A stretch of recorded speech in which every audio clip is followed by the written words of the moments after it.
Spain বনাম Saudi আরব FIFA বিশ্বকাপ ২০২৬ match report. খেলার শুরু থেকেই বলের নিয়ন্ত্রণ নিজেদের কাছে রাখে স্পেন।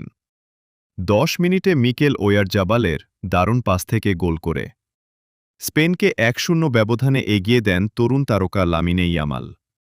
এটি ছিল তার প্রথম বিশ্বকাপ গোল। এরপর ২১ মিনিটে আবারও আক্রমণে ওঠে স্পেন, এবার নিজেই গোল করে ব্যবধান ২-০ করেন মিকেল ওয়ারজাবাল। মাত্র ৩ মিনিট পর ২৪ মিনিটে নিজের দ্বিতীয় এবং দলের তৃতীয় গোলটি করেন ওয়ারজাবাল। প্রথমার্ধ শেষ হয় স্পেনের ৩-০ ব্যবধানে এগিয়ে থেকে। দ্বিতীয়ার্ধের শুরুতেই ৪৮ মিনিটে স্পেনের আক্রমণ থেকে মারক কুকুরেয়ার শট সৌদি ডিফেন্ডার হাসান আলতামবাক্তির গায়ে লেগে জালে জড়িয়ে যায়। আত্মঘাতী গোলে স্পেনের লিড হয় ৪-০। এরপর ম্যাচে আরও একটি গোল করলেও অফসাইডের কারণে ফেরান তোরেসের সেই গোল বাতিল হয়ে যায়।